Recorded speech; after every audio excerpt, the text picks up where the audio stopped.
Assalamualaikum warahmatullahi wabarakatuh.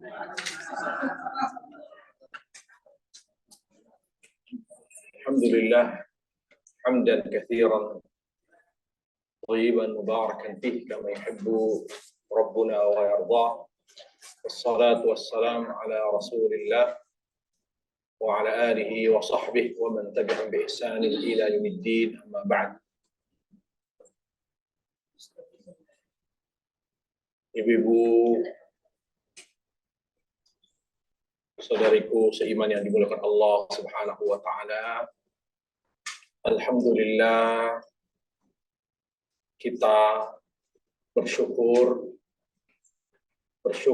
kepada Allah Subhanahu wa taala harus selalu kita jaga.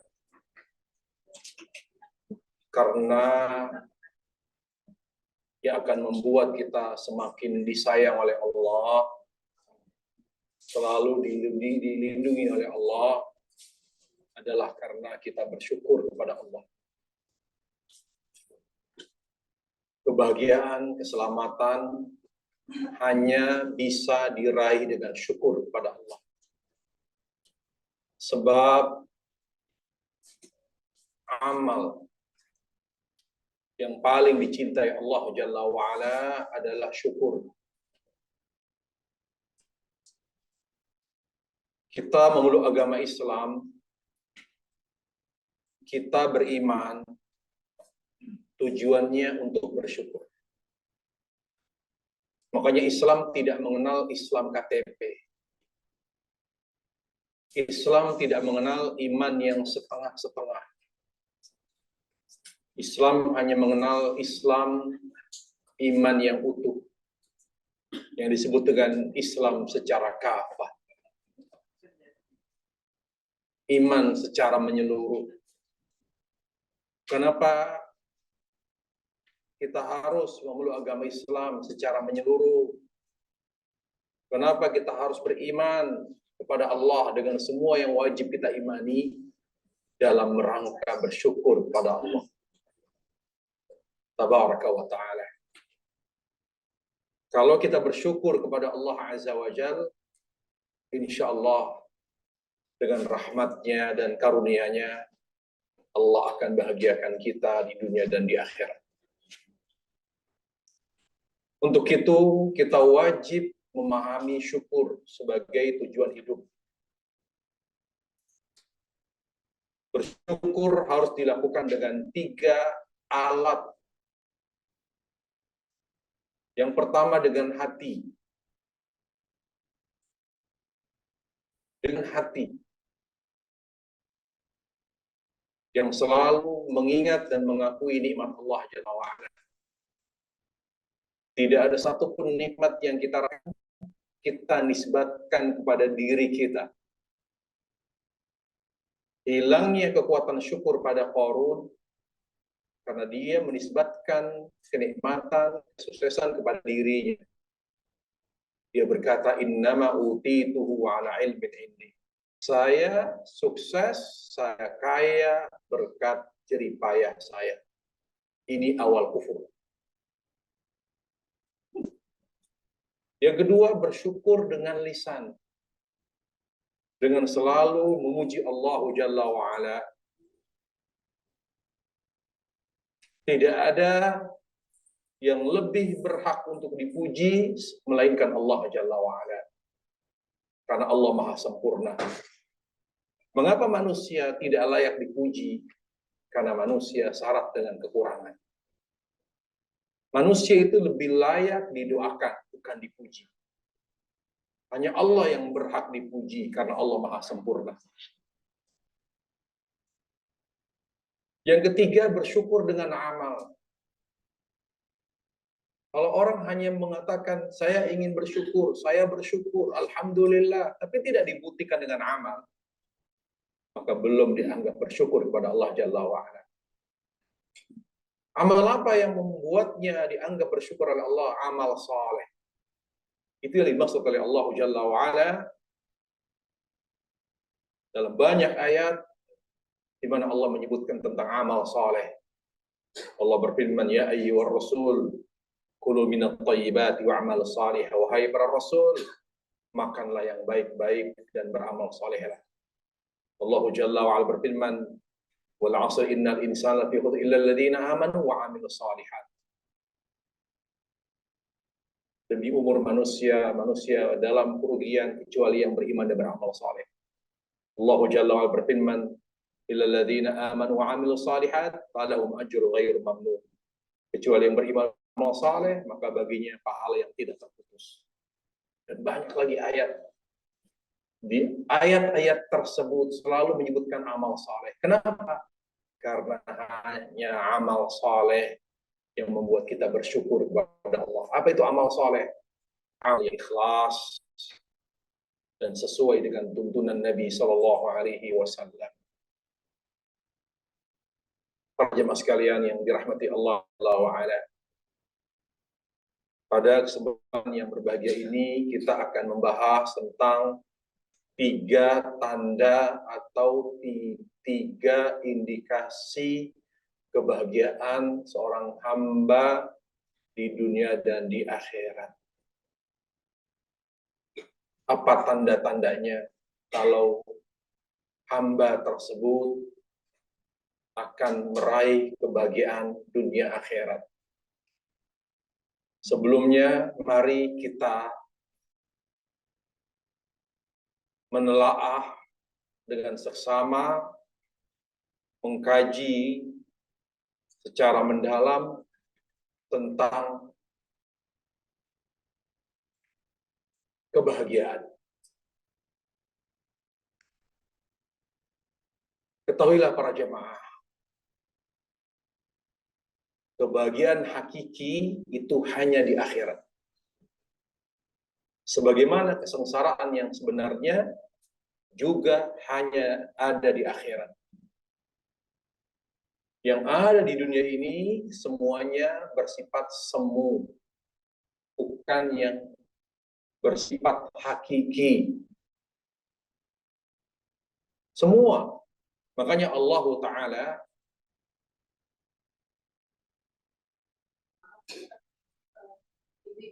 di depan ada Mazda putih sama Mazda abu-abu. Nah, itu si satpam udah berpasang, jadi jangan terlalu ke pinggir jalan, bisa ketengahnya sini.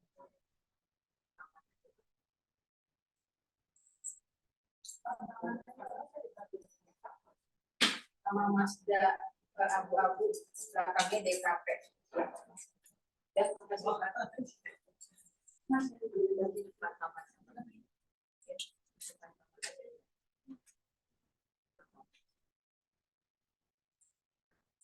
Allah Subhanahu wa taala berfirman, wa inna daral akhirata lahiyal hayawan.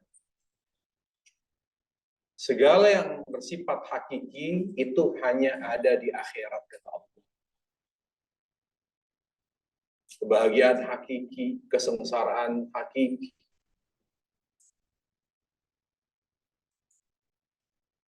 Karena semua hakiki itu hanya ada di akhirat. Maka di dunia ini tidak ada yang hakiki kecuali yang memiliki koneksi yang sangat kuat dengan akhirat.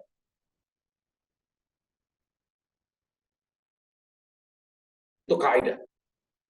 Segala sesuatu di dunia ini yang bersifat hakiki ketika ia memiliki koneksi yang sangat kuat dengan akhirat. Contoh misalnya kebahagiaan hakiki yang memiliki atau yang ada di dunia yang memiliki koneksi dengan akhirat disebut oleh Allah zikir. Allah Jalla wa Ala berfirman, ala bi dzikrillah tatma'innul qulub. Ketahuilah dengan zikir maka hati ini akan tentram dan damai. Kebahagiaan di dunia yang bersifat hakiki karena dia punya koneksi dengan akhirat disebut oleh Allah dengan zikir. Kemudian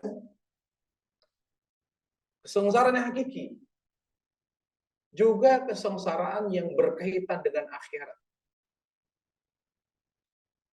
berkaitan dengan akhirat. Bagaimana Allah menyebut, "Wa man a'rada 'an dzikri fa inna lahu ma'isyatan dhanka." Siapa yang berpaling dari zikir kepadaku di dunia ini, maka yang ia rasakan adalah kehidupan yang sempit. Ma'isyatan dhanka. Hidupnya mungkin berlimpah harta, materinya juga sangat banyak, dia punya segalanya, tetapi dia tidak merasakan kebahagiaan, justru yang ada kesengsaraan. Kenapa ada kesengsaraan yang luar biasa? Keresahan, kegelisahan, karena kesengsaraan yang ia rasakan berhubungan erat dengan apa yang ada di akhirat. Mari para jemaah, kita mengkaji beberapa ayat Al-Quranul Karim.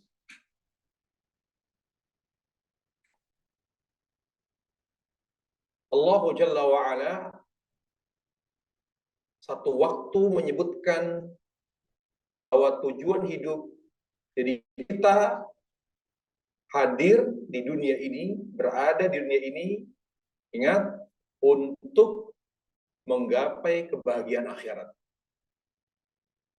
Jadi keberadaan kita muslim di dunia ini, tujuannya adalah untuk menggapai kebahagiaan akhirat. Makanya tidak ada satupun manusia yang hidup abadi di dunia. Termasuk Rasulullah SAW. Manusia terbaik secara mutlak.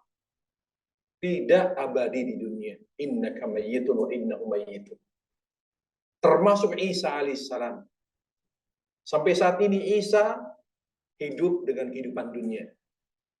Nanti di akhir zaman ketika mendekati kiamat, dia diturunkan oleh Allah untuk menjalankan tugas, tapi hikmah utamanya adalah di mana dia disuruh turun oleh Allah ke dunia untuk dimatikan, diwafatkan. Karena dia harus meninggalkan alam dunia. Jadi kita berada di dunia ini untuk menggapai kebahagiaan akhirat.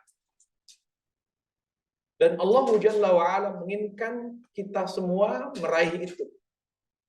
Karena Allah Maha Penyayang. Allah Jalla wa'ala tidak menginginkan kita sengsara di akhirat.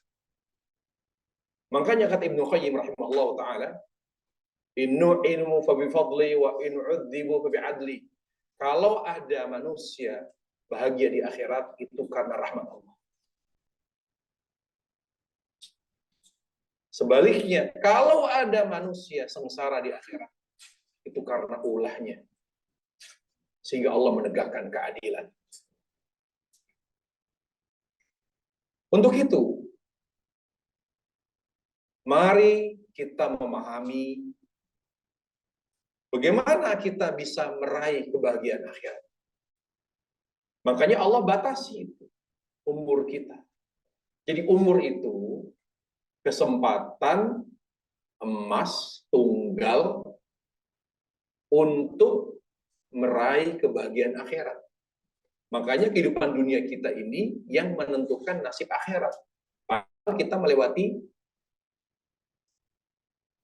3 alam sebelum akhirat. Alam rahim, alam dunia, alam kubur. Tapi 2 alam yang lain tidak menentukan nasib akhirat. Yang menentukan nasib akhirat itu alam dunia. Jadi umur kita ini kesempatan emas. Karena orang-orang yang menyesal, menyanyiakan hidupnya dan umurnya, itu minta kembali ke dunia. Tunggal, nggak ada lagi kesempatan selain umur dunia. Ya, kesempatan emas tunggal untuk meraih kebahagiaan akhirat. Makanya Allah sampai bersumpah dengan umur manusia. Artinya kita tidak boleh menyia-nyiakan umur kita. Ditambah, Allah menyebutkan dalam ayat Al-Quran, amal yang diamalkan oleh manusia di atas umur 40 tahun, sebagian menyebutkan seperti Ibnu Abbas, di atas 60, itulah yang mengantarkannya kepada kebahagiaan akhirat. Kenapa? Karena orang di atas 40 itu sudah lebih bijak. Sudah lebih berhati-hati. Sudah lebih dewasa, apalagi di atas 60.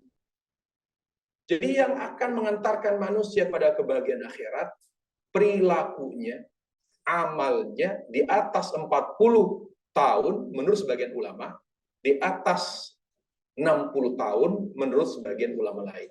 Jadi, apa yang membuat seorang meninggal husnul khotimah? Amalnya di atas 40. Apa yang membuat orang husnul khotimah? Amalnya di atas 60. Antara ini dan ini. Apa yang membuat seorang su'ul khotimah? Amal keburukannya di atas 40. Apa yang membuat orang meninggal dalam keadaan khotimah? Keburukannya yang dilakukan di atas 60. Langsung dihukum oleh Allah Jalla. Kenapa? Secara kepantasan. Kenapa perilaku orang di atas 40 apalagi sudah di 60 kok seperti masih muda?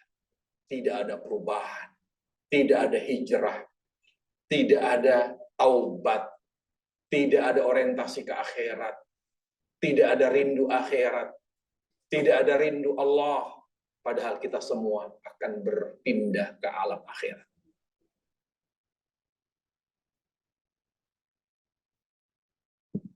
Apa yang nikmat di dunia ini? Yaitu yang memiliki korelasi yang sangat kuat dengan akhirat.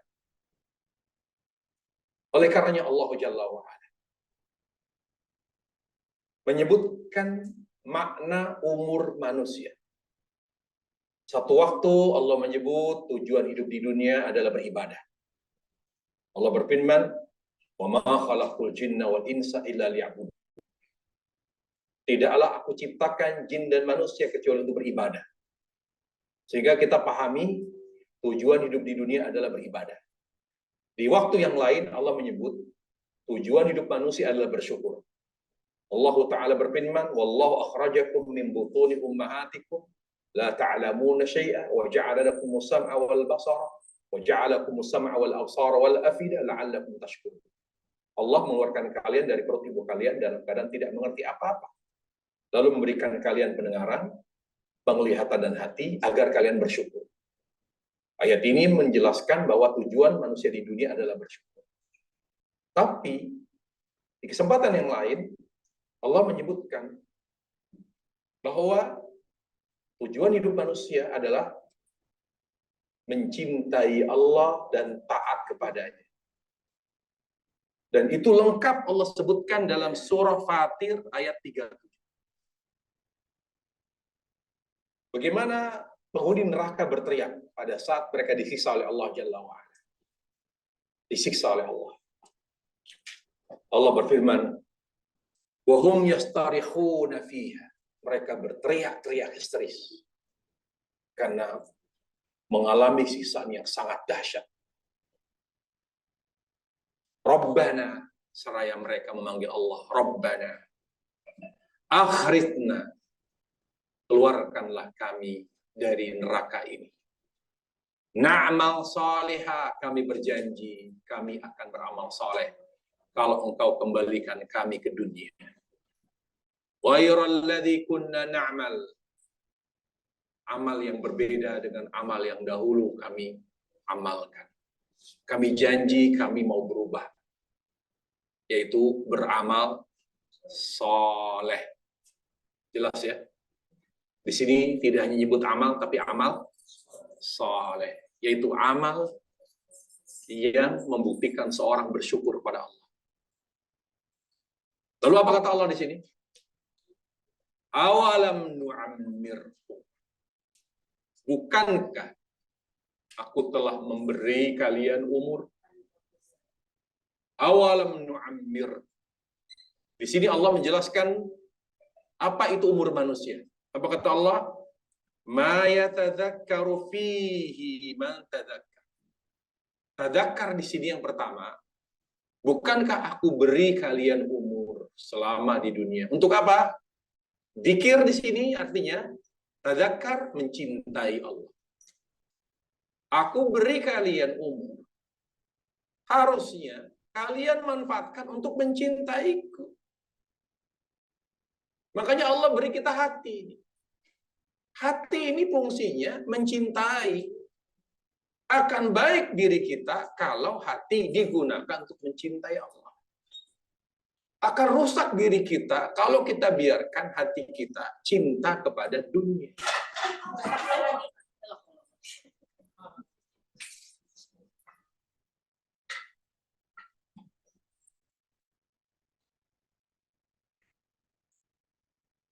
Sekali lagi saya pulang.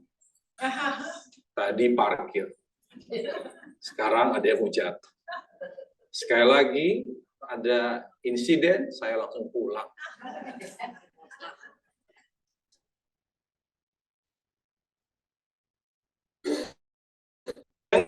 Yang kedua, mana zakar? Yaitu untuk taat. Jadi hidup ini hanya untuk dua. Cinta Allah dan taat kepada Allah.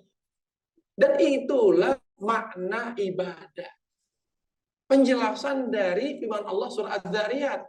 Tidaklah aku ciptakan jin dan manusia kecuali untuk beribadah kepada cinta dan taat itu satu paket, namanya syukur. Makanya syukur itu selalu identik dengan amal. Kalau orang hanya bersyukur tapi amalnya kurang, misalnya dia mengatakan, yang penting kan hatinya baik. Syukur itu tidak cukup hati. Salah satu rukun syukur hati. Tapi harus beramal. Harus mengerjakan sholat. Harus berakhlak. Harus berhijab. Itu cara bersyukur kepada Allah Jalla wa'ala. Nggak bisa dipisahkan manusia dari amal. Nggak bisa. Apapun persoalan hidupnya, dia harus beramal. Dan dia tidak boleh berhenti beramal kecuali kematian yang memisahkannya dari amal. Apa Allah berfirman, wa'bud rabbaka hatta ya'tiyakal yaqin. Beramallah kamu, beribadahlah kamu kepada Allah sampai datang kepadamu kematian. Jadi yang membuat manusia berhenti beramal hanya kematian. Tidak boleh berhenti beramal terus. Karena amal bagian dari syukur kepada Allah Jalla wa'ala. Nah, dari apa yang dipaparkan oleh Allah? Bahwa di dunia ini yang hakiki itu adalah yang bahagia. Kebahagiaan hakiki itu apa? Yang namanya syukur tadi. Ibadah. Zikir. Itulah yang memiliki koneksi yang kuat. Makanya orang wafat. Sebanyak apapun hartanya. Setinggi apapun jabatan dan pangkatnya. Yang di bawah hanya dua. Karena itulah yang memiliki koneksi dengan akhirat. Kebahagiaan atau kesengsaraan. Apa itu? Hati dan amal. Dalam hadis Rasulullah SAW, yatba'ul mayyita thalatha. Ketika seorang wafat, maka dia ketika akan dimakamkan akan diiringi oleh tiga hal dalam hidupnya. Yang pertama, keluarganya. Pasti keluarganya mengantar jenazahnya sampai ke pemakaman. Yang kedua, hartanya. Semua hartanya, mobil-mobilnya pasti kepake untuk ngantar orang yang akan mengiringi jenazahnya. Gak mungkin gak dipakai. Ditunjukkan, kalau dia orang kaya, semua mobil mewahnya dipakai semua. Untuk mengangkut orang, keluarga, sanak, saudara, andai tolak, untuk mengangkut mereka yang akan mengiringi jenazah sampai ke yang terakhir, amalnya. Namun pada saat dia dimasukkan ke dalam kubur, kata Rasulullah, yang tetap mengiringinya hanya satu, amal.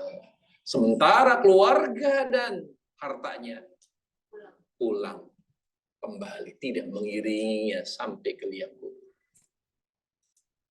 Kenapa hanya hati dan amal yang akan bersama kita pada saat kita berpindah alam barzakh? Karena itulah kebahagiaan. Karena itulah kesengsaraan. Cinta dan taat. Cinta dan taat kepada Allah. Ini nikmat. Kaidah.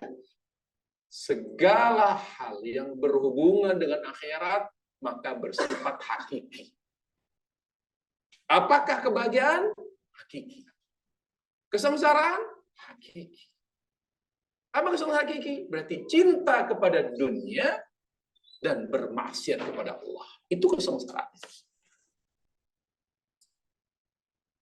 Nah sekarang, kalau kita telah memahami bahwa hakikat kebahagiaan dunia yang merupakan representasi daripada kebahagiaan akhirat, yaitu cinta Allah dan taat kepadanya, ya, cinta kepada Allah Jalla wa'ala dan taat kepadanya. Makanya kewajiban kita di dunia selama kita hidup apa? Dua. Dan itu akan ditanya oleh Allah. Hal itu bisa bisa dilihat dari pertanyaan kawan nakir. Hanya 3, tapi intinya 2. Marabbuk, siapa Tuhanmu? Kewajiban pertama, tauhid. Wa madinu, apa agamamu? Yang ketiga, siapa laki-laki yang diutus kepadamu? Orang yang mampu menjalankan kewajiban, 2 kewajiban di dunia, dia akan mampu menjawab pertanyaan nakir. Apa itu? Kewajiban bertauhid. Apa itu tauhid? Cinta yang tulus kepada Allah. Allah Jalla wa'ala dalam banyak ayat menyebutkan bahwa tauhid itu cinta. Dalam Al-Baqarah misalnya, Allah berbicara tentang syirik. Di situ Allah berbicara tentang cinta. Apa kata Allah? Wa minan nas, ya, may yattakhidhu min dunillahi andada. Al-Baqarah ayat 165. Di antara manusia ada yang menjadikan bagi Allah sekutu. Di sini Allah ingin menjelaskan apa itu tauhid. Tauhid itu adalah cinta yang tulus dan murni kepada Allah. Itu tauhid. Sebagaimana syirik adalah cinta yang murni kepada selain Allah. Wa minan nasi may yattakhidhu min dunillahi andada yuhibbunahum kahubbillah. Di antara manusia ada yang menjadikan bagi Allah sekutu, artinya mereka berbuat syirik kepada Allah. Dengan cara apa mereka berbuat syirik? Dengan memberikan hatinya kepada selain Allah, yaitu dengan cara mencintai. Di mana mereka, kata Allah, mencintai selain Allah seperti mencintai Allah. Di sini Allah menjelaskan tauhid itu apa? Tauhid itu cinta yang murni dan tulus kepada Allah. Itu tauhid. Dan itu kewajiban seorang manusia selama hidup di dunia, bertauhid kepada Allah Jalla wa'ala. Makanya semua dakwah Rasul sampai dakwah Nabi kita Muhammad SAW, targetnya apa? Mengembalikan manusia kepada tauhid. Mengajak manusia kepada tauhid.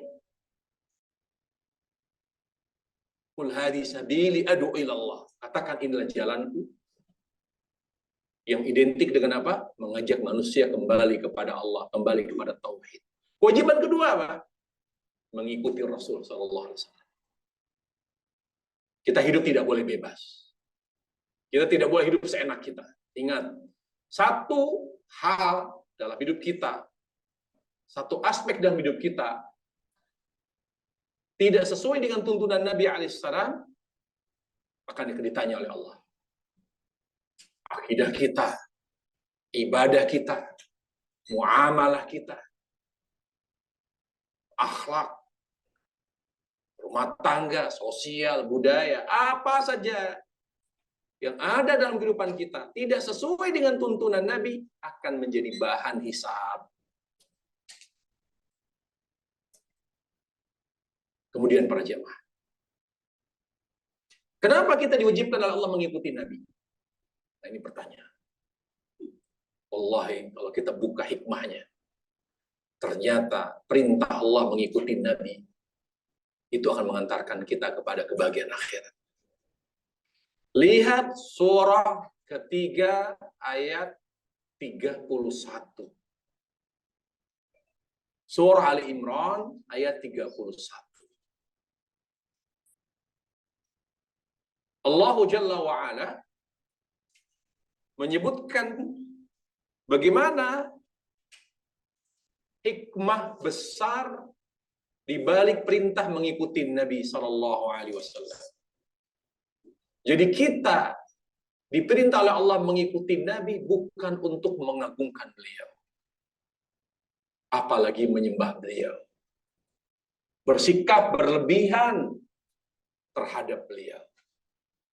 Kita disuruh oleh Allah mengikuti Nabi Sallallahu Alaihi Wasallam agar kita semakin mencintai Allah. Makanya kalau ditanya, Ustaz, kenapa ya kok sampai saat ini saya belum merasakan rasa cinta kepada Allah? Karena cara hidup kita jauh dari tuntunan Nabi. Tolong diingat.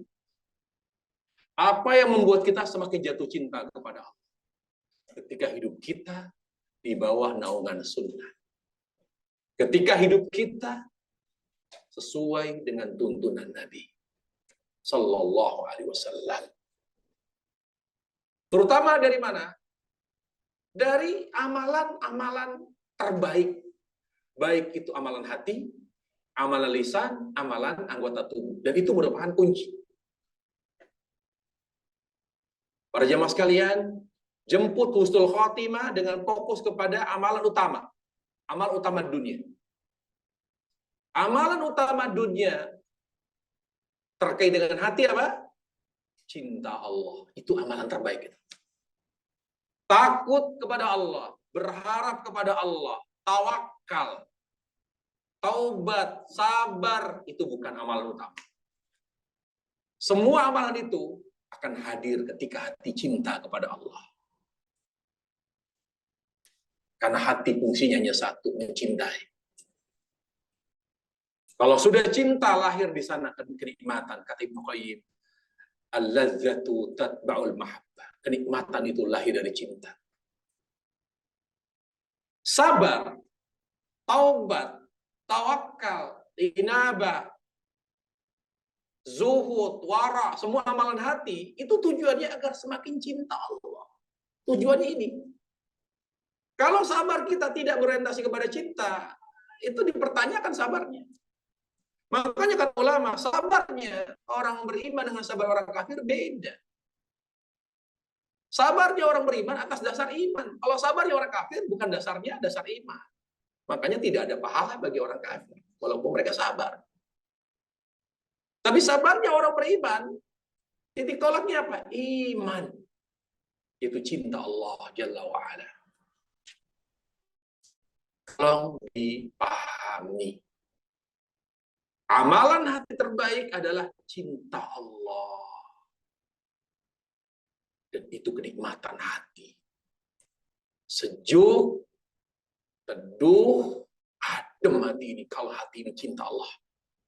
Makanya kata ulama, orang yang hatinya jatuh cinta kepada selain Allah, secara berlebihan, cinta anak berlebihan, cucu, harta, suami, secara berlebihan seperti dia mencintai Allah, dia akan tersiksa hatinya dengan 3 siksaan. Wahibbud dunya la yanfuku an salah. Yang pertama,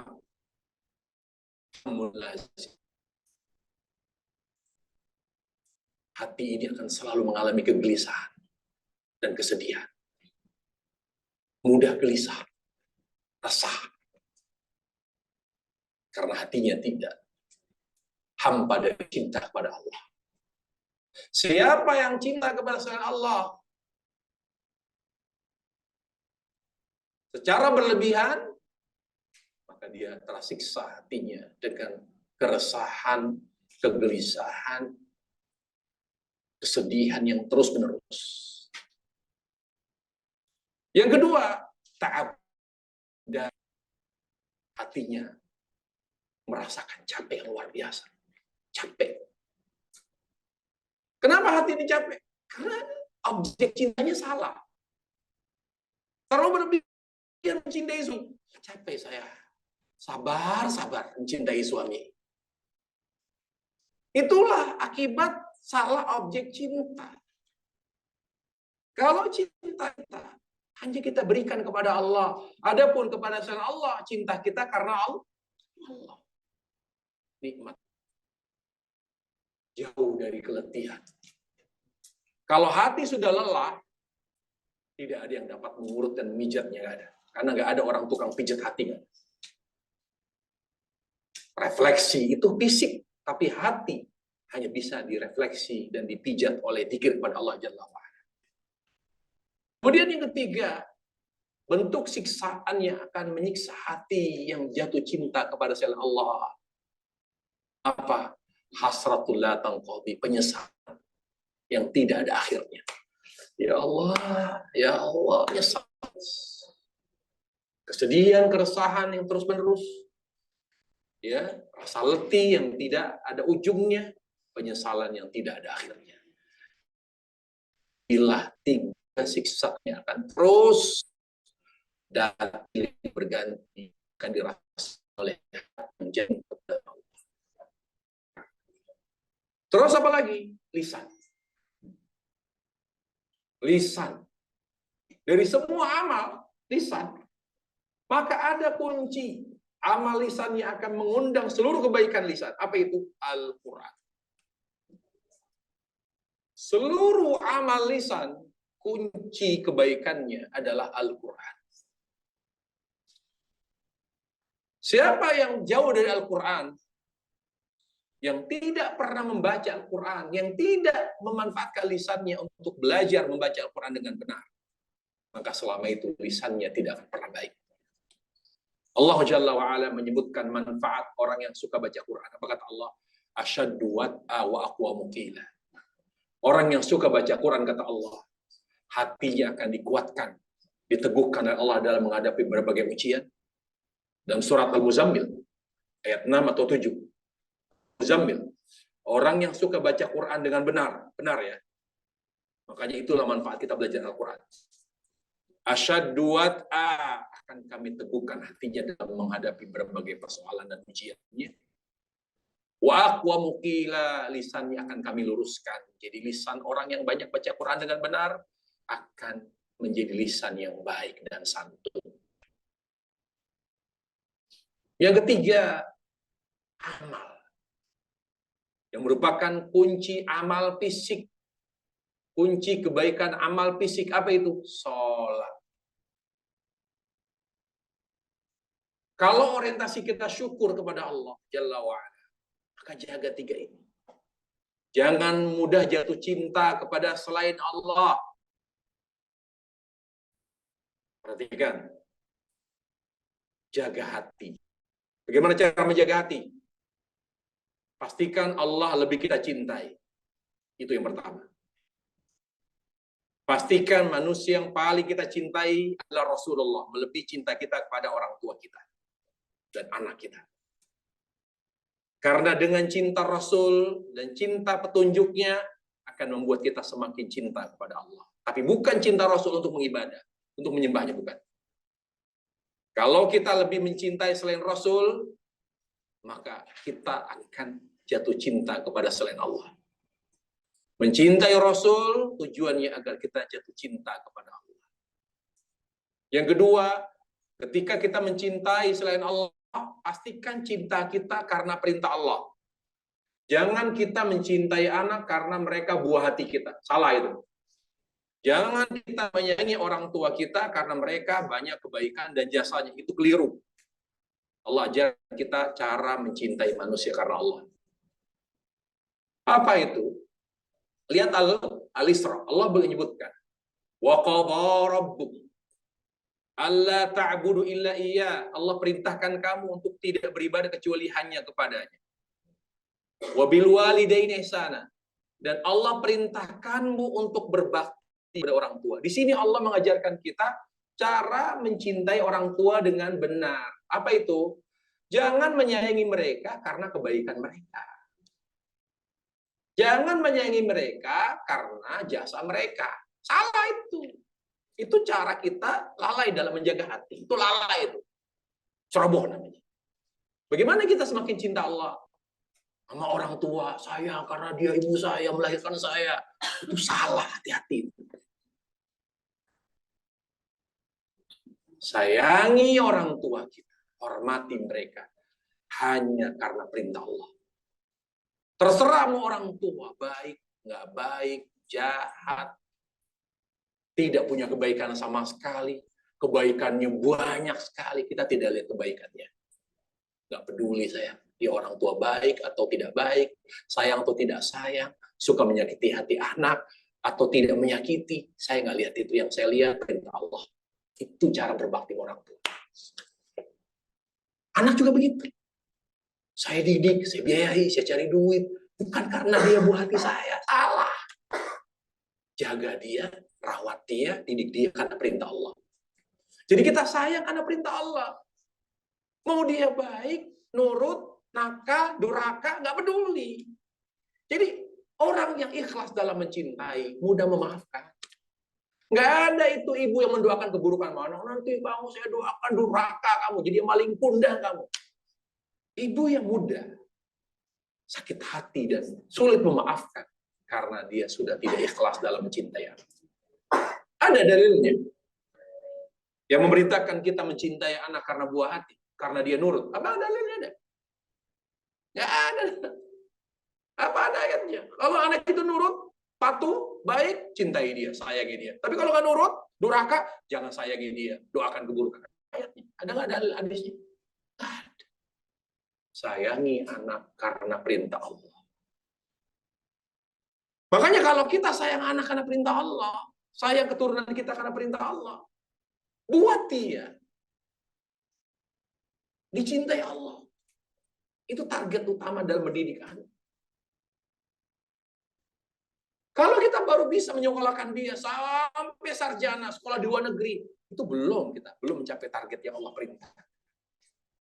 Target orang tua, tugas orang tua yang Allah mandatkan terhadap anak, buat dia sampai dicintai Allah. Bagaimana caranya? Arahkan dia, bimbing dia sampai cinta dan takut kepada Allah. Itu baru orang tua yang berhasil. Makanya coba lihat dari Luqman. Luqman tuh pesannya apa? Sekolah yang tinggi nak ya, belajar yang benar. Ada nggak wasiatnya di Luqman? Itu kita harus belajar dari Luqman. Seorang ayah yang baik. Ya budaya. Ya, la tusyrik billah, jangan berbuat syirik. Tadi sudah kita jelaskan, syirik itu apa? Menduakan cinta kepada selain Allah. Ya bunayya aqimis shalah, wahai anakku tegakkan salat. Semua itu kalau kita cermati dengan baik, isi daripada wasiat Luqman itu apa? Pesan-pesan, wasiat-wasiat kepada anaknya membuat anaknya itu cinta dan takut kepada Allah. Kalau kita punya anak cinta dan takut Allah, udah kita udah berhasil. Dia jadi pengusaha, bonus. Dia jadi dokter, dia jadi insinyur, dia jadi apapun, itu bonus. Tapi kalau dia belum takut dan cinta Allah, belum berhasil gitu. Dan jangan dulu bangga. Karena pasti akan ditanya oleh Allah. Manusia, orang tua yang bangga ketika setelah dia lelah mendidik anak, maka lelahnya tidak meninggalkan pertanyaan di akhirat kelak. Tidak ada celah bagi Allah untuk bertanya. Kenapa? Karena kita sudah mendidik dia menjadi anak yang cinta dan takut kepada Allah Jalla wa'ala. Begitu ya ikhwatal iman, para jamaah sekalian Allah Subhanahu wa taala. Jadi kita harus menjaga salat. Dia adalah kunci amal, kunci kebaikan amal. Salat yang seperti apa? Salat yang terjaga dengan baik. Tidak ada di dalam Al-Quran, di dalam hadis yang Allah perintahkan untuk kita jaga selain salat. Satu-satunya amal yang Allah perintahkan untuk kita jaga. Lihat Al-Quran, Allah Subhanahu wa taala memerintahkan kita untuk menjaga salat. Surah Al-Baqarah ayat 238. Hafidhu 'ala salawati was salatil wusta wa qumu lillahi qanitin. Dalam terjemah biasanya disebutkan peliharalah. Artinya jagalah. Jagalah salat fardumu, terutama salat asarmu. Lihat, syaitan berhasil. Banyak kaum muslimin yang melalaikan sholat asar. Padahal sholat asar jauh lebih baik daripada sholat subuh. Sholat asar itu sholat fardu terbaik. Banyak dalilnya di antara Al-Baqarah ini. Bukan subuh. 238. Jaga sholat fardumu. Terutama sholat wustamu. Wusta itu apa? Asar. Wa qumu lillahi qanitin. Tegakkan. Lihat di sini Allah menyebutkan salah satu cara untuk menjaga sholat apa? Sholat dengan khusyuk. Makanya banyak orang yang nggak benar. Pertama karena nggak sholat. Yang kedua kalau mau sholat, berapa persen khusyuk? Bagaimana kita bisa baik? Bagaimana kita memiliki hati yang baik? Selama kita sholat, sedikit sekali dari sholat kita yang khusyuk. Dan khusyuk itu kunci ya kualitas sholat. Yang hadir di sini coba. Berapa persen sholat kita yang khusyuk? Berapa persen? Dari 100, ada 90? Ada 80? Ada 10%? Bagaimana kita bisa berakhlak baik? Subhanallah, yang namanya akhlak itu kebaikan hati, itu akhlak. Khalq, kebaikan fisik. Coba Nabi ketika bercermin dia bilang apa? Bahwa kebaikan hati dan kebaikan fisik, keindahan hati dan keindahan fisik itu punya korelasi. Makanya doa Nabi ketika bercermin apa? Allahumma kama ahsanta khalqi fahsin khuluqi. Sebagaimana engkau perindah wajahku, fisikku, perindahlah hatiku. Jadi orang yang sehat,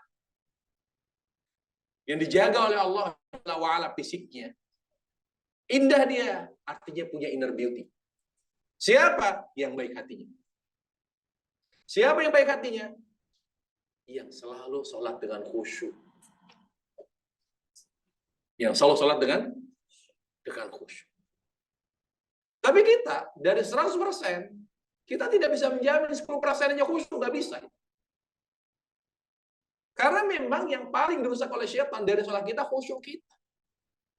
Karena iblis tahu kunci sukses kebaikan amal manusia, dia akan baik akhlaknya, akan baik perilakunya, kalau sholatnya khusyuk.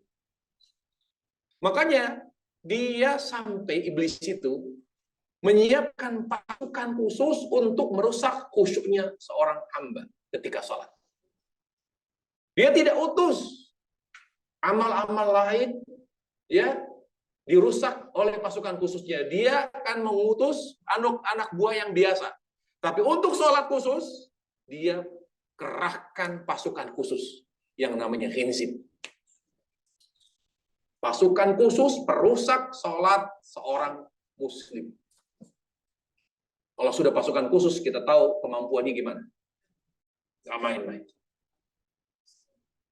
Buat apa? Misalnya negara punya pasukan khusus dari 3 matra, dari matra darat yang namanya Kopassus, dari matra angkatan laut yang namanya Denjaka, ya, ada dari matra udara yang namanya Paskas. Kalau sudah dari gabungan lagi, waduh, itu sudah ngeri dengarnya. Kopas sendiri itu adalah, kalau kita bicara analogi, menganalogikannya, Kopas itu pasukan elit terbaik nomor 3. Digabung dengan Denjaka yang, waduh, itu makan di hutan apa aja dimakan. Dilepas di laut, diikat kaki tangan, bisa hidup. Itu manusia separuh jin itu. Bagaimana kalau Kopassusnya atau pasukan khususnya jin? Totalitas dia menghancurkan sholat kita. Tapi kita tidak sadar. Kita akui, banyak kita ini pelupa loh.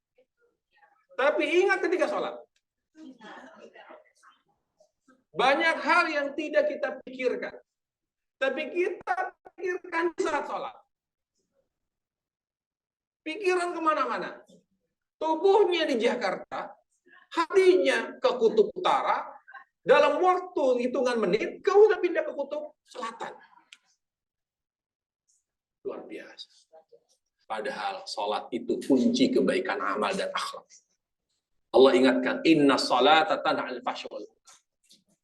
Sungguhnya sholat dapat memperbaiki perilaku dan akhlak. Jelas ya? Baik. Dari apa yang saya paparkan, maka disimpulkan bahwa kebahagiaan yang hakiki di dunia adalah sesuatu yang memiliki hubungan erat dengan akhirat, yaitu cinta dan taat kepada Allah. Cinta, hati. Taat, Quran, sholat. Allah dengan rahmatnya memberikan kita kuncinya. Mungkin ya Allah banyak sekali amal kebaikan. Yang mana dulu yang saya dahulukan? Kamu ingin berkisah kamu? Al-Quran. Bukan zikir. Al-Quran. Ya Allah banyak sekali kebaikan amal. Harus begini, berbakti orang tua, sama orang nggak boleh berantem, nggak boleh zalim, nggak boleh nipu, nggak boleh harus jujur, harus amanah. Berat. Pegang kuncinya, sholat. Kalau orang sudah sholat dengan khusyuk, yang tadinya suka bohong, jadi jujur.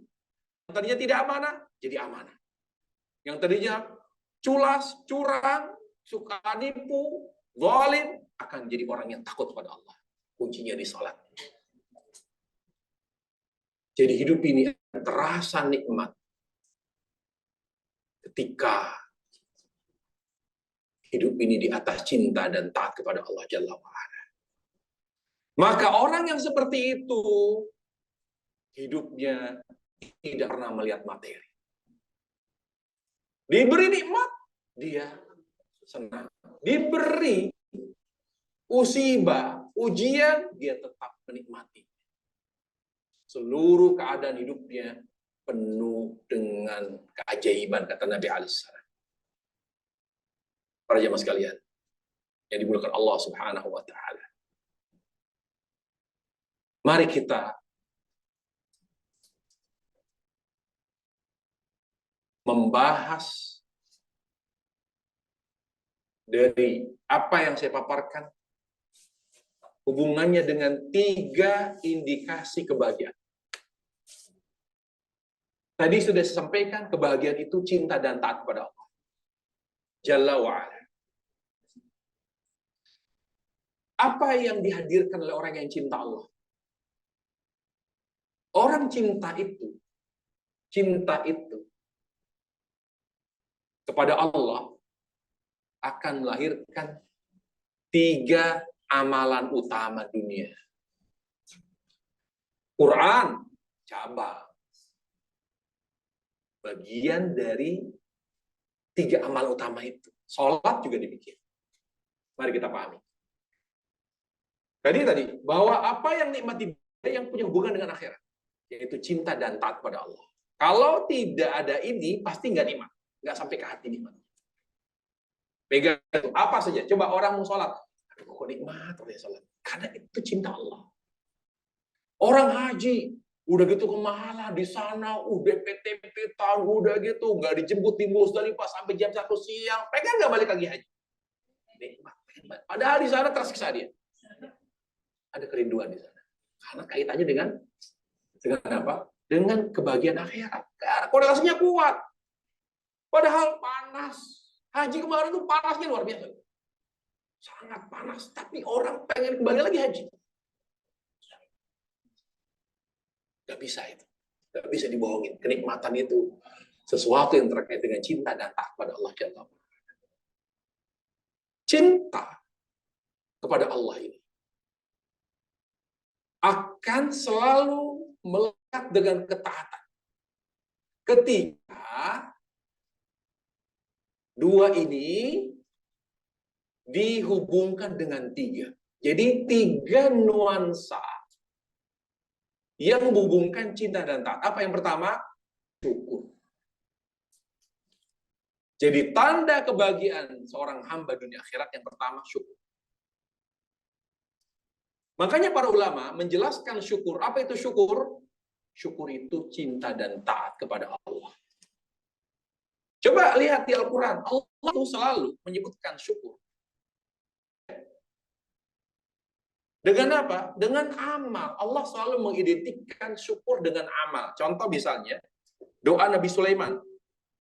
Rabbi auzi'ni ya an ashkura ni'mataka allati an'amta alaihi wa ala walidayya. Terus tuh kan beramal. Padahal dia saat itu konteksnya sedang meminta kepada Allah agar dijadikan hamba yang bersyukur. Lalu setelah itu dia bilang apa? Saya janji saya mau beramal soleh. Jadi syukur itu harus dibuktikan dengan amal. Jadi syukur itu cinta yang dibuktikan dengan amal. Dengan ketaatan kepada Rasul Sallallahu Alaihi Wasallam. Itu namanya syukur. Gak bisa dipisahkan syukur dengan amal. Kita misalnya, Masya Allah, ibu sehat, panjang umur, sehat. Apa namanya, rezekinya Masya Allah, keluarga juga Masya Allah. Ibu sholat? Enggak Ustadz, belum bersyukur. Ibu ngaji? Enggak Ustadz, ibu tidak bersyukur. Tapi kan saya baik Ustadz. Saya nggak pernah jahat sama orang. Bersyukur itu harus dipahami versinya Allah, bukan versi kita. Karena surga milik Allah, bukan surga milik kita. Jadi kita harus tunduk mengikuti syukurnya versi Allah. Yaitu apa? Mencintai Allah dan beramal dengan semua amal yang dicintai Allah Tabaraka wa ta'ala. Terutama apa? Salat. Kemudian apa lagi yang kedua? Jadi cinta ini yang tulus kepada Allah Tabaraka wa ta'ala harus dibuktikan. Kejujuran dan keseriusannya dengan apa? Dengan mengikuti Nabi alaihissalam. Jadi orang itu tidak dianggap taat. Bukan hanya karena jilbabnya, cadarnya, belum. Orang itu tidak dianggap taat karena jidatnya yang hitam. Orang itu tidak dianggap taat ketika dia selalu kemana mau bawa tasbih. Bukan. Taat itu ketika dia mengikuti tuntunan Nabi alaihissalam. Itu harus dipahami. Kalau hidupnya selalu mengikuti tuntunan, dia orang yang paling taat. Allah bilang apa? May yuti'ir rasul faqad ata Allah. May yuti'ir rasul. Lihat. Allah dalam surah An-Nisa ayat 80. Bahwa orang yang taat itu yang mengikuti Rasul sallallahu alaihi wasallam. Apa kata Allah? May yuti'ir rasul faqad ata Allah. Siapa yang taat pada Rasul berarti ia telah taat kepada Allah. Begitu cara kita memahami. Taat kepada Allah, taat kepada Rasul sallallahu alaihi wasallam. Semua yang Allah, semua yang Rasul perintahkan ikuti. Itulah taat. Misalnya dalam hal kasus saya lihat misalnya kasus tato misalnya. Si seorang pakar tato itu, Hendrik gitu. Dia bilang, ada sebagian mengatakan tato itu terlarang. Menurut lo, menurut gua enggak. Kenapa? Itu seni, bro. Tato itu seni. Terserah dia mau pakai tato atau tidak. Kalau Anda tidak suka, jangan bilang salah. Anda tidak perlu bertato. Kita bilang yang pertama tidak usah kita bahas karena memang dia non-muslim. Kalau orang membela dan melegalkan tato dan dia muslim, kita ajak diskusi. Saya pernah ditanya, Bu, oleh seorang anak muda yang sudah bertato. Dia bilang, Ustaz, kenapa tato dilarang? Kan kalau tato kita bukan tato yang jorok misalnya. Tato itu indah, kita tulis nama orang tua kita di tubuh kita. Sebagai bukti cinta kita kepada ibu. Kayak gitu, Bu. Ya kan orang macam-macam mengungkapkan sayangnya. Ibu protes saja nih, Bu. Makanya debat nanti. Kalau anak ibu bertato bagaimana? Kan susah ibu. Ya itu menurut ibu. Ibu tuh orang zaman kolonial. Sementara kita zaman milenial. Beda, kolonial milenial beda dong pemahamannya. Terus dia bilang gini, yang indah-indah kita tato, apa salahnya? Gitu. Kita tidak gambar cewek, telanjang, kita tidak gambar apapun. Kita bilang begini, tahu nggak bro, kenapa di dalam tato itu dilarang dalam Islam? Apa Ustaz? Karena Allah nggak suka. Dijawab apa? Allah nggak suka, gimana? Kan dilaknat oleh Allah. La'anallah al-wasimah wal mustawshimah. Allah laknat orang yang mentato dan yang minta ditato. Apa artinya? Allah nggak suka. Kalau nggak suka gimana? Sudah. Kalau kita cinta, baik ya Allah. Ikuti dong. Yang namanya cinta itu menyesuaikan. Coba bisa di dalam rumah tangga bertahan nggak kalau egois ditahankan? Nggak mungkin. Ibu misalnya suka jengkol, suami anti jengkol. Ibu bisa bertahan jengkol? Oh gitu bang ya. Abang nggak suka jengkol. Pokoknya jangan ada jengkol. Kalau saya temukan kau makan jengkol, urusannya pisah gitu. Allahu Akbar. Karena dia misalnya alergi sama jengkol. Ibu menyesuaikan nggak? Ya udah deh. Kalau nggak ada makan. Kalau ada nggak makan. Itu namanya cinta. Menyesuaikan sesuatu yang tidak dia sukai dan sesuatu yang dia sukai. Itu cinta. Makanya saya hanya jawab, bukan haram. Allah nggak suka bro. Lu gimana? Menurut lu gimana? Bingung dia. Kalau Allah udah bilang nggak suka, dia bingung dia. Mau bilang, ya, tapi Allah udah nggak suka, udah deh, jelas Ustaz. Udah nggak bisa ngomong deh. Selesai. Allah nggak suka. Pertanyaan berikutnya adalah, Ustaz, kenapa sih perempuan tutup? Kenapa sih? Kenapa sih perempuan harus begini? Kenapa harus nikah? Kenapa nggak pergaulan bebas saja? Kan beban itu nikah, harus ada nafkah. Karena Allah nggak suka kehidupan bebas. Jadi kita bicaranya jangan hukum sama orang-orang yang kayak gitu. Allah suka, Allah nggak suka. Kalau udah bicara Allah suka atau nggak suka, dia bingung dia nanti. Berdebatnya bingung dari si mana nih. Allah nggak suka. Bagaimana dia melawan Rabbul Alamin yang menciptakannya, yang memberikan segalanya, yang terbaik, dilawan, bingung dia.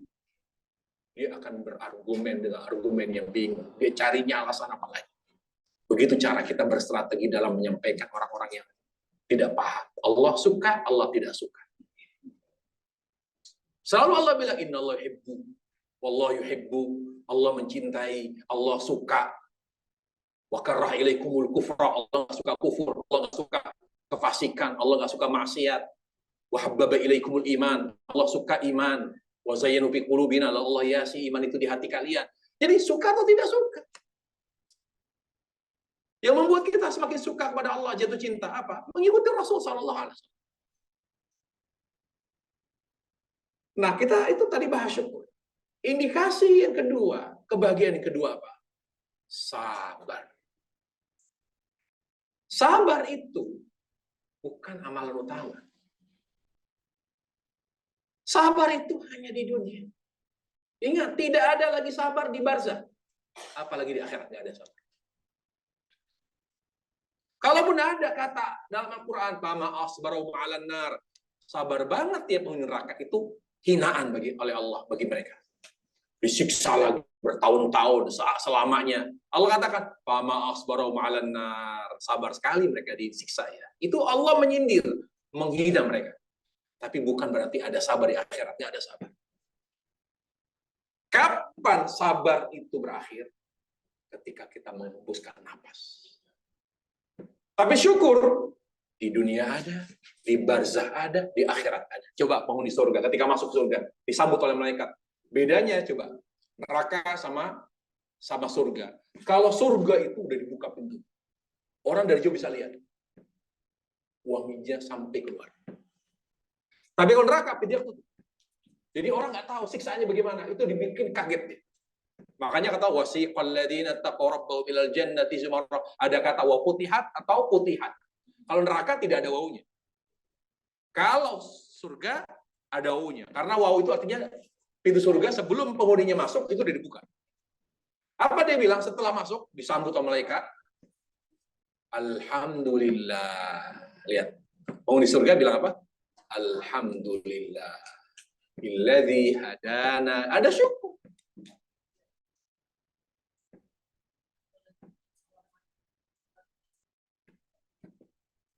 Ada syukur kepada Allah Jalla wa'ala. Sabar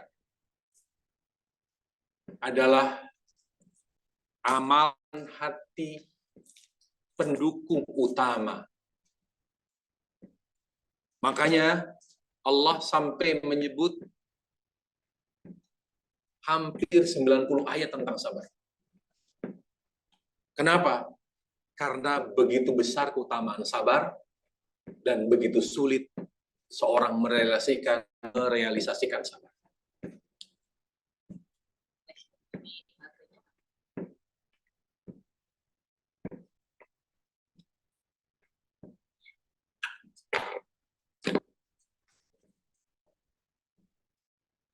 Kenapa kita harus sabar?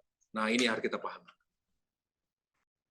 Sehingga tidak ada lagi perkataan, pemahaman yang mengatakan sabar itu ada batasnya. Tidak ada. Salah. Sabar itu berakhir dengan kematian. Sabar itu tidak ada batasnya. Karena bagaimanapun kalau orang mengalami ujian, itu sudah disesuaikan dengan kekuatan iman. Tidak ada ujian melebihi kekuatan iman. Tidak ada.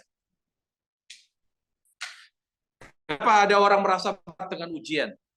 Karena memang tidak Allah bantu, tidak Allah tolong. Sehingga semua beban masalah Allah bebankan kepada dia. Kita bersabar agar semakin bersyukur kepada Allah. Makanya ulama ketika menjelaskan perbedaan syukur dengan sabar. Misalnya Ibnu Taimiyah rahimahullah berkata, bedanya syukur dengan sabar. Syukur itu tujuan, sabar itu sarana. Jadi kita bersabar agar semakin bersyukur. Makanya sabar yang dimaksud bukan cuma sabar dalam menghadapi musibah. Kalau sabar itu orang kafir juga sabar.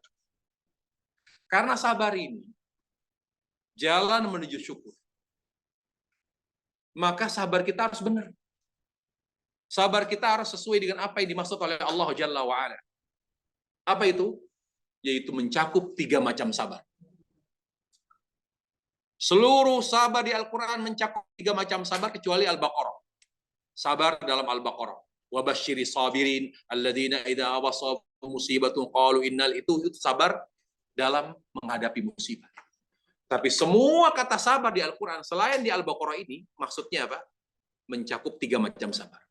Yang pertama, sabar dalam ketaatan. Ini kayak gini nih ngaji nih sabar, lagi ngisi, lagi pengajian, ya ada pengumuman, tolong mobil dipindahin, sabar. Yang lebih ustadznya sebetulnya, ganggu banget konsentrasi ini. Kalau ustadz nggak bisa lanjutin, konsentrasinya terganggu, siapa yang salah? Kondisi di sini, ini karena ustadz sabar, jadi bisa lanjut. Jadi ini butuh kesabaran. Dan ingat, sabar kalau orientasinya syukur, itu nggak ngeluh dia.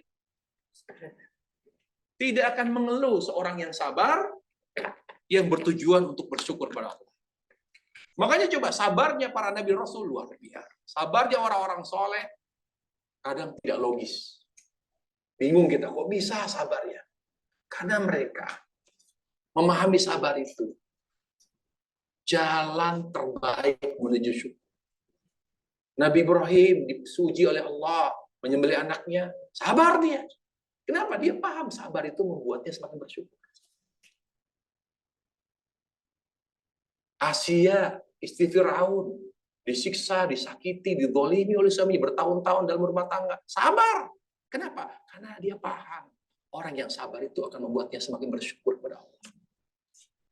Kalau orang punya target, dia akan sabar. Perantau itu. Dari daerahnya dia merantau. Dia hidup ngontrak, gak ada masalah. Ngontrak, rumah sempit, panas. Saya harus targetin bahwa saya harus sukses dalam merantau. Ada target. Kenapa orang tidak bisa sabar? Karena nggak punya target. Kalau kita punya target dalam sabar adalah bersyukur, maka nggak ada batasnya. Tidak ada ujung, tidak ada akhir dari kesabaran. Sabar terus sabar. Kok kamu bisa sabar sih? Kok bisa sabar? Ya sabarlah. Karena orang yang paling sabar, terutama sabar dalam ketaatan, dia adalah orang yang paling dekat dari syukur. Sabar dalam ketaatan kepada Allah Jalla wa'ala. Sabar dalam iman. Iman kepada Allah. Tidak melakukan penyimpangan terkait dengan iman kepada Allah Jalla wa'ala. Sabar dalam iman kepada Rasul Sallallahu Alaihi Wasallam. Sabar hanya beriman kepada Rasul. Secara terperinci kepada Rasulullah, secara global kepada selain Rasulullah Sallallahu Alaihi Wasallam. Sabar. Sabar dalam ibadah. Dia sabar untuk seluruh sholat. Sabar dalam muamalah. Dia sabar untuk tetap menjaga yang halal, menjauhi yang haram. Itu sabar dalam ketaatan. Kenapa yang haram kita jauhi? Karena dalam konteks taatan, taat. Sabar dan ketaatan. Sabar dalam akhlak. Untuk terus bermanfaat bagi orang lain. Untuk tidak pernah mendzalimi orang lain. Untuk senyum. Untuk memaafkan. Tidak mudah marah. Itu sabar dalam akhlak. Karena akhlak itu mencakup 4 hal. Bermanfaat bagi orang lain. Tidak menyakiti siapapun. Murah senyum. Dan tidak mudah emosi. Sekaligus mudah memaafkan kesalahan orang lain. Itu akhlak. Kalau 4 ini tidak ada pada diri kita, kita belum dikategorikan sebagai orang yang berakhlak mulia. Bermanfaat bagi orang lain, tidak pernah menyakiti siapapun, murah senyum, dan tidak mudah marah, sekaligus mudah memaafkan kesalahan orang lain. Itulah pilar akhlak mulia. Kemudian yang kedua, sabar dari maksiat. Orang yang sabar dalam ketaatan, insya Allah lebih mampu sabar dari maksiat. Sabar dari maksiat kepada Allah Jalla wa'ala. Yang terakhir, sabar dalam menghadapi takdir buruk yang menyakitkan, yang menyedihkan. Sabar, 3 macam sabar ini kita lakukan. Kita jalani dengan baik. Akhirnya kita akan sampai ke puncak syukur. Kenapa Ustaz kok saya sabar, tapi kok gak bahagia? Karena sabar ibu hanya sabar dalam hari musibah. Belum sabar dari ketaatan, belum sabar dari maksiat. Yang mengantarkan kepada syukur 3 macam sabar. Itu mutlak. Harus sabar dalam menjalin ketaatan kepada Allah. Sabar dari maksiat. Sabar dalam menghadapi musibah. Indikasi kebahagiaan yang terakhir, yang ketiga, adalah taubat. Taubat. Orang yang dari taubat kepada Allah Jalla wa'ala. Ketahuilah, taubat itu pembersih hati terbaik dari semua kotoran dosa. Kata Nabi SAW, taubat tajubu ma qablah. Taubat itu menghapus seluruh dosa. Sebanyak apapun, sebesar apapun dosa kita akan dihapus oleh taubat. Taubat nasuha kepada Allah Tabaraka wa Ta'ala. Apa itu taubat? Taubat itu, Nabi alaihi salatu wassalam menjelaskan hak taubat. Taubat itu artinya menyesali sebuah kesalahan yang dilakukan kepada Allah. Itu arti daripada taubat. Nabi alaihi mengatakan an-nadamu taubah.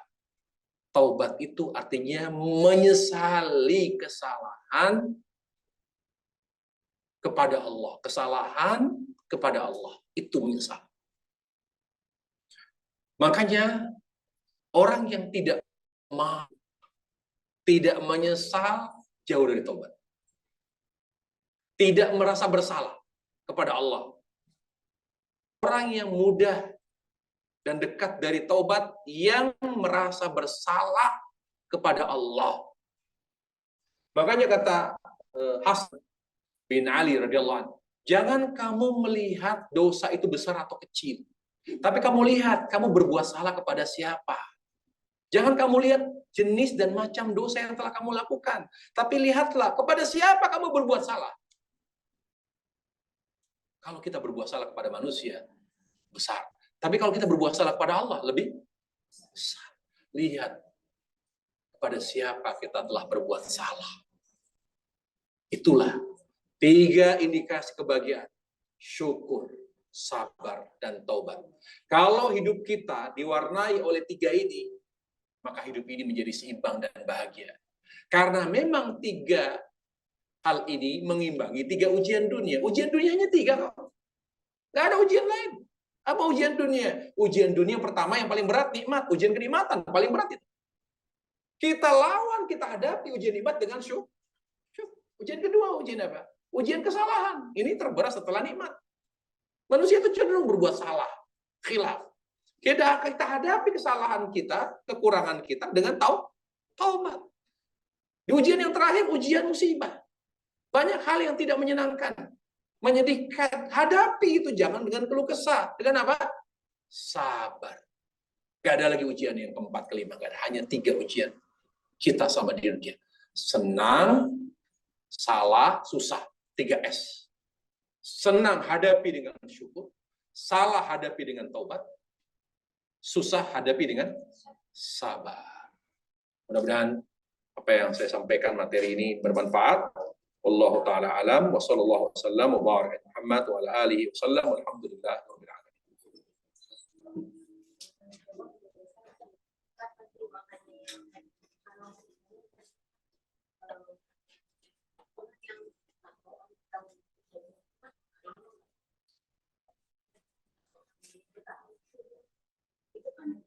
Kita bisa berdasarkan ayat ini. Kalau liberal jangan pakai ayat. Liberal itu dia memahami ayat secara kontekstual. Jadi terkini. Makanya jangan pakai ayat. Bilang aja Allah nggak suka.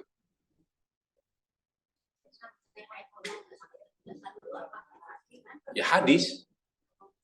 Allah melaknat. Itu kan tafsiran lo. Ya tafsiran lo apa? Oke, tafsiran gua salah. Tafsiran lo apa arti melaknat? Bingung kan? Kalau jilbab, dulu jilbab itu karena dulu begini syahwatnya tinggi. Bisa dipahami secara kontekstual. Sekarang konteks sekarang terkini apa? Kalau laknat terkininya apa? Ya laknat itu artinya apa? Bingung nih nyari jadi. Jadi jangan takut juga menghadapi orang-orang kayak gitu. Tidak semua ayat dan hadis dipahami secara kontekstual, dipaksakan nggak bisa. Kalau laknat apa artinya? Apa artinya? Tanya aja dia. Menurut lo laknat itu apa artinya? Ya lu kan pemahaman lo kayak gitu. Oke, pemahaman lo apa laknat? Terkutuk. Berarti Allah nggak suka juga. Itu udah gua sederhanain lo bahasa lo. Udah gua sederhanain Allah nggak suka tato. Tapi lo mau cari korek-korek, oke, dilaknat. Dikutuk. Itu kan versi lo. Ya udah nggak suka. Gimana dong? Bingung nih. Jadi kita dalam menghadapi orang-orang seperti itu jangan dulu pakai ayat, pakai hadis, nanti dibantah gitu. Itu kan pemahaman. Tapi Allah nggak suka. Dari mana?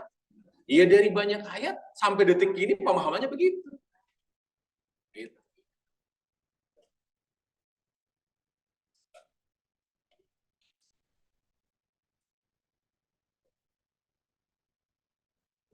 Ada lagi pertanyaan, Ibu?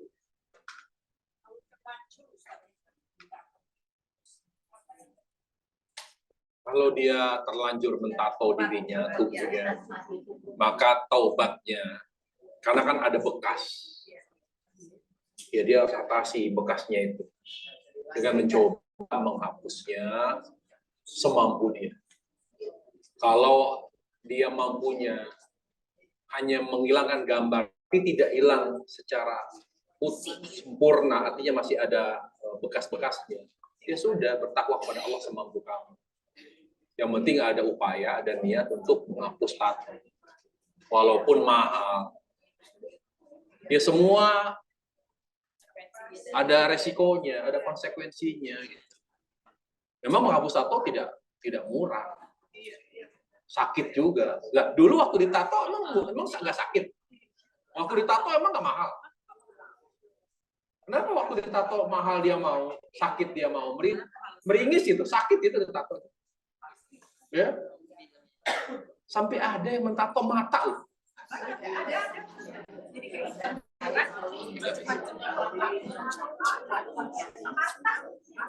Allah musta'an.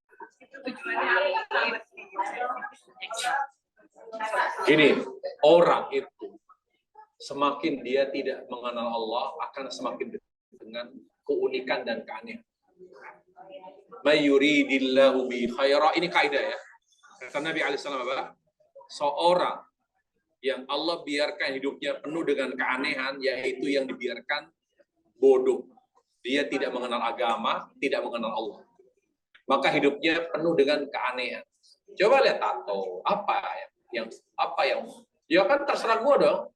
Gua mau apa? Mendapatkan kepuasan misalnya.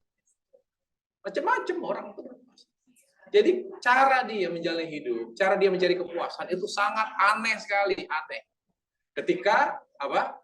Ketika hidupnya dipenuhi dengan kebodohan terhadap agama dan ketika hidupnya jauh dari mengenal Allah Subhanahu wa taala. Iya. Ya karena memang ya sebetulnya dari apa? Ya dari hatinya yang dibuka, jatuh cinta kepada selain Allah, hidupnya bebas. Ya, akhirnya ya tambah jauh dari Allah. Kuncinya tadi di hati sama di amal. Kalau dia mau lebih baik lagi hidupnya, dia harus berkomitmen cinta Allah. Itu mau nggak mau. Karena kunci kebaikan hidup manusia adalah cinta Allah. Kemudian dia harus tunduk kepada aturan yang dibuat Rasulullah SAW. Kalau dia tidak mau tunduk kepada aturan dibuat Rasulullah SAW, susah. Susah. Gimana? Kita tunduk. Kita lihat bagaimana orang-orang Badui dulu. Ya, dia bilang gini ke Rasul.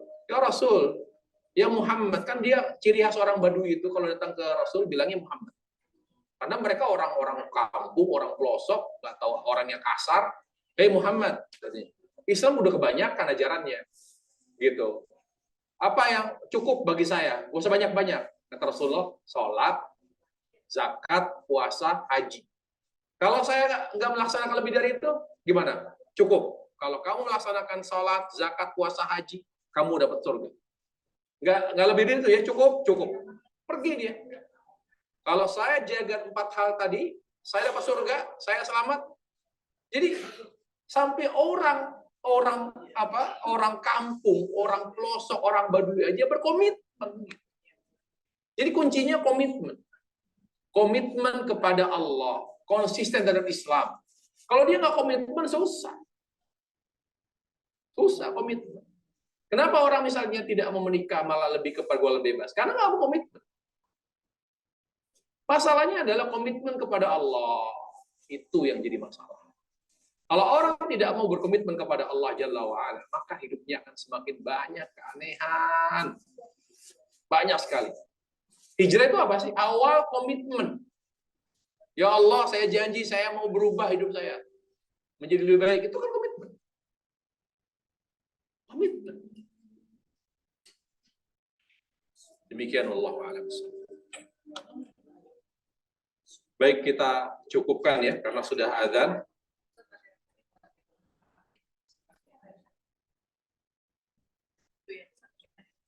Oh iya.